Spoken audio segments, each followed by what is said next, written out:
जी अस्सलाम वालेकुम। उम्मीद है कि आप सब लोग खैरियत से होंगे। इमरान खान साहब के हवाले से, शाह महमूद कुरैशी साहब के हवाले से कुछ बड़ी इंपॉर्टेंट खबरें हैं, वो आज के इस व्लॉग के अंदर आपसे शेयर करूंगा। इस वक्त इलेक्शन की क्या सूरत हाल है, बहुत सारे जो लोग हैं उनको किन किन मुश्किलात का सामना हो रहा है, क्या कुछ रिपोर्ट हो रहा है, उस हवाले से भी कुछ चीजें आपको बताऊंगा। साइफर केस के हवाले से भी बड़ी अहम डेवलपमेंट है, वो भी आपसे शेयर की जाएगी। लेकिन सबसे पहले इस वक्त जो पाकिस्तान का एक सबसे बड़ा मसला अगर कहा जाए तो गलत ना होगा, और ये मसला तकरीबन 75 बरस से पाकिस्तान के साथ जुड़ा हुआ है, वो है हमारी मईशत का। अब जो वर्ल्ड बैंक के कंट्री डायरेक्टर हैं पाकिस्तान के अंदर, उन्होंने ये फरमाया है कि पाकिस्तान का मौशी मॉडल नाकारा हो गया है। उन्होंने ये कहा है कि पाकिस्तान का जो मौशी मॉडल है, जो पाकिस्तान की मईशत का मॉडल है, जिस तरीके से हम मईशत को चलाने की कोशिश कर रहे हैं, वो बिल्कुल बेकार हो चुकी है, वो बिल्कुल नाकारा हो चुकी है। मईशत भी नाकारा हो चुकी है और हमारा मौशी मॉडल भी नाकारा हो चुका है। अब ये क्या आपके लिए बाइसे हैरानी है? क्या हमें वर्ल्ड बैंक के कंट्री जो डायरेक्टर हैं उनके किसी बयान का इंतजार करना पड़ेगा ये समझने के लिए कि हमारी मईशत तबाह हो चुकी है? क्या हमें नहीं पता? हमारे हुक्मरान हमें खुद बताते हैं कि जी हम जहां पे भी जाते हैं, लोग हमसे कहते हैं कि भाई पैसे मांगने आए हो, वो हमें ये बताते हैं कि जनाब बेगर्स कांट बी चूजर्स।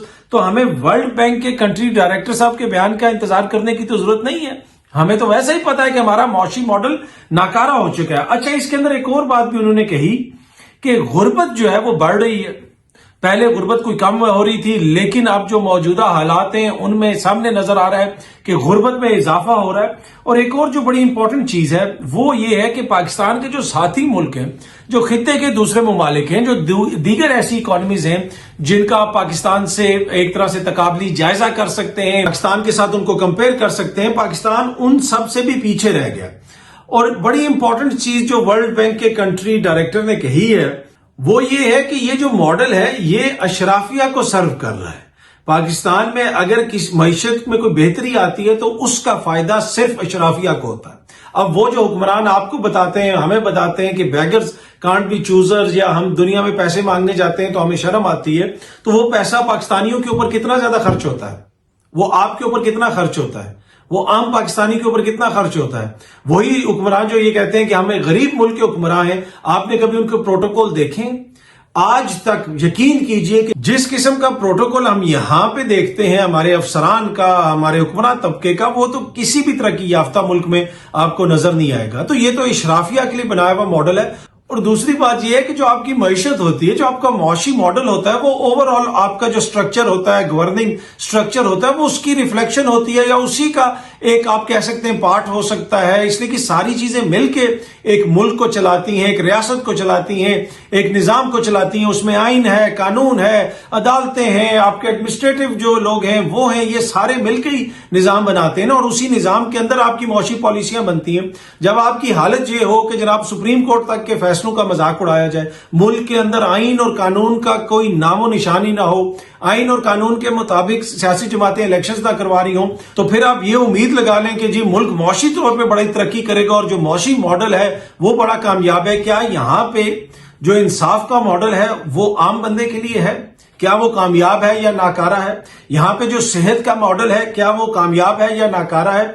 क्या उससे आम बंदे को फायदा होता है? यहां पे जो एजुकेशन सिस्टम है, यहां पे पता नहीं कितने टियर एजुकेशन सिस्टम है, जिसके पास पैसा है वो पैसे देके अपने बच्चे को पढ़ा लेता है। क्या वो नाकारा है जो एजुकेशन सिस्टम है या नहीं है, जो गवर्नमेंट के लेवल पे है? क्या उसमें अशराफिया का फायदा है या आम बंदे का फायदा है?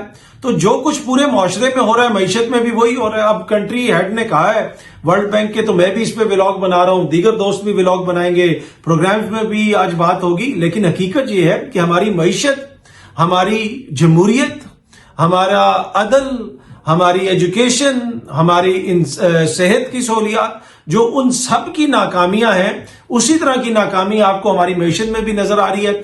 आम बंदे के लिए ये सब कुछ नाकारा हो चुका है, उसके लिए ये नहीं है, ये सिर्फ अशराफिया के लिए है और वो इससे बेनिफिट उठाते हैं।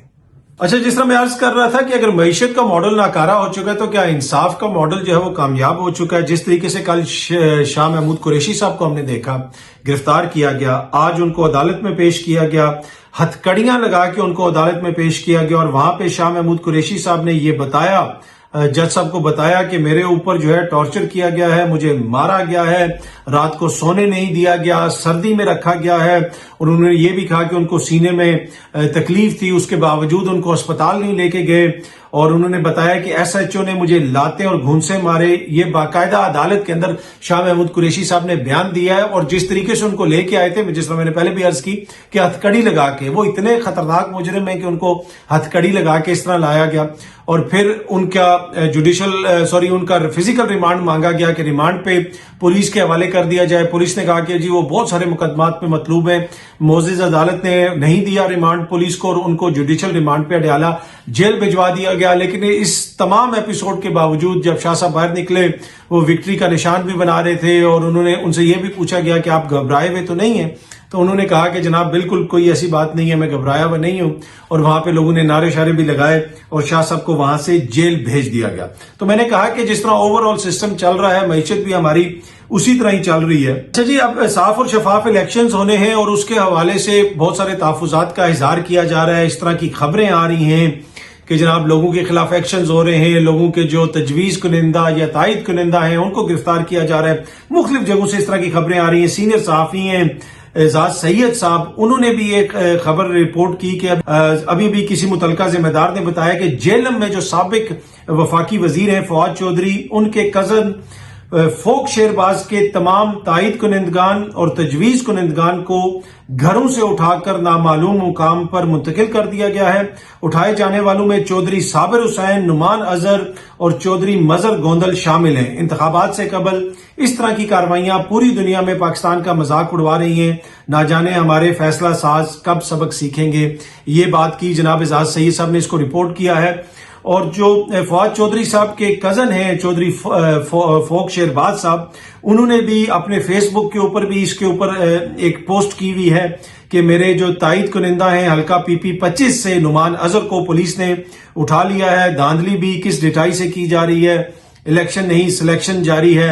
उन्होंने ये भी कहा कि जी तजवीज कुनिंदा 80 साल बुजुर्ग चौधरी साबर को लदड़ से पुलिस ने उठा लिया, इलेक्शन कमीशन सो रहा है। और उन्होंने इलेक्शन कमीशन से गिला शिकवा किया। आपने फैसल फरीद चौधरी साहब का भी इस हवाले से मीडिया टॉक सुनी, उन्होंने भी तहफ़्फ़ुज़ात का इजहार किया। और ये चौधरी फोक शेरबाज साहब जो पीपी वहां पे जो मुकामी जेलम का हल्का है, पंजाब का जो हल्का है पीपी 24 जो उन्होंने लिखा हुआ है, पीपी 24 में जनाब वो उम्मीदवार हैं। और इनको इमरान खान साहब ने टिकट भी दिया था। जब आपको पता है कि पंजाब के अंदर इंतखाबात की वो तारीख आ गई थी और कहा जा रहा था कि जी इंतखाबात की तरफ जाएंगे, और लोगों ने वो टिकट्स वगैरह अप्लाई किए थे, और उसमें चौधरी फोक शेरबाज ने भी अप्लाई किया था और इमरान खान साहब ने इनको टिकट दिया था।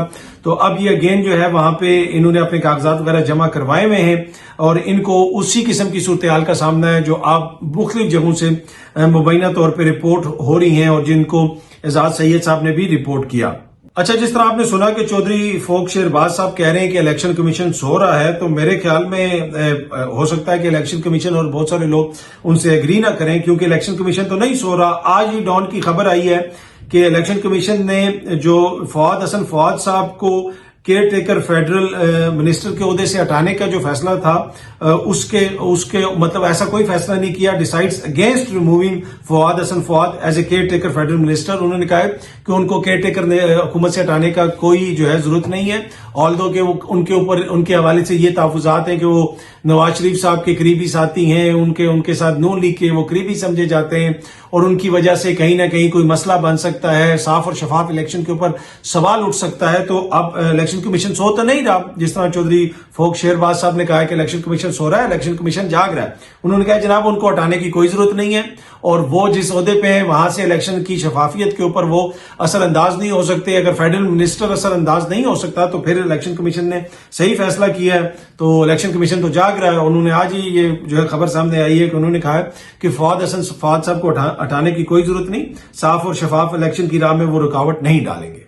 अच्छा जी, साइफर केस के हवाले से बड़ी खबर है। जस्टिस मियां गुल हसन साहब ने साइफर केस रोक दिया है। जी हां, उन्होंने आज इस्लामाबाद हाई कोर्ट में इस हवाले से वहां पे समाअत हुई। चेयरमैन तहरीक इंसाफ ने जनाब वो पिटीशन वगैरह दायर की हुई थी कि इस मुकदमे को रोका जाए, और अब इस्लामाबाद हाई कोर्ट ने साइफर ट्रायल को रोकने का हुक्म दिया है। और उनके बानी जो चेयरमैन है पाकिस्तान तहरीक इंसाफ के इमरान खान साहब, उनकी दरखास्त के ऊपर मियां गुल हसन साहब ने हुक्म इम्तना जो है वो जारी किया और 11 जनवरी तक इस मुकदमे को रोक दिया गया है। और अब देखते हैं कि आगे ये 11 जनवरी को ये मुकदमा आगे किस तरफ जाता है। लेकिन ये बड़ी इंपॉर्टेंट डेवलपमेंट है, इसलिए कि पाकिस्तान तहरीक इंसाफ के वकला ये इल्जाम लगाते हैं कि हुकूमत की कोशिश है, प्रोसिक्यूशन की कोशिश है कि जल्दी जल्दी तोशा खाना के मुकदमे की तरह भी इसमें इमरान खान साहब को सजा सुनाई जाए, जल्दी से इस मुकदमे का फैसला आए। लेकिन जस्टिस मियां गुल हसन साहब के इस फैसले ने वो जो जल्दबाजी का सारा प्रोसेस है उसमें कुछ हद तक जो है वो एक तरह से उसको आहिस्ता कर दिया। अब देखते हैं कि ये आगे मुकदमा किस तरह बढ़ता है। यकीनन जो मोजिज जज साहब ने आइन और कानून के मुताबिक समझा होगा, उसी के मुताबिक उन्होंने ये फैसला दिया। अच्छा जी, आखिर में छोटी सी खबर आपके साथ शेयर करनी है। आपको पता है कि नौरीन रो रही हैं, ये इस हवाले से सोशल मीडिया पे भी ट्रेंड चलता रहा, और वो आपने देखा ARY के ऊपर हसन अयूब साहब ने बताया था कि नौरीन रो रही हैं, और फिर खबर गुमन साहब ने उनसे पूछा भी कि वो नौरीन क्यों रो रही हैं। बहुत सारे लोग नौरीन को चुप कराने की बात भी करते रहे, और वो सारा वो सिलसिला आपको पता है। अब खान साहब के जो वकील हैं, उन्होंने बोदला साहब, उन्होंने जाके खान साहब को बताया कि जी खान साहब नौरीन रो रही हैं। तो खान साहब को जब पता चला कि नौरीन रो रही हैं तो उन्होंने पूछा कि जी नौरीन क्यों रो रही है। उन्होंने कहा जी वो ये मसला है। तो आगे से खान साहब ने जो है उसके ऊपर नौरीन से हमदर्दी जाहिर करने के बजाय खान साहब ने कहा कि मैंने तो इनको कहा था कि मैं इनको रुलाऊंगा, और इसीलिए आज नौरीन रो रही हैं। अब देखें इसके ऊपर भी क्या खान साहब के ऊपर एक और मुकदमा हो जाएगा कि नौरीन पहले ही रो रही हैं, और खान साहब आगे से हमदर्दी करने के बजाय कह रहे हैं कि मैंने तो इनको पहले ही कहा था कि मैं आप लोगों को रुलाऊंगा। पर एनीवे, ये बड़ी इंटरेस्टिंग बात उनके वकील ने बताई मीडिया से बात करते हुए कि जब खान साहब को बताया गया कि जनाब वो नौरीन तो रो रही हैं, तो खान साहब ने कहा मैंने तो पहले ही कह दिया था कि मैं इनको रुलाऊंगा।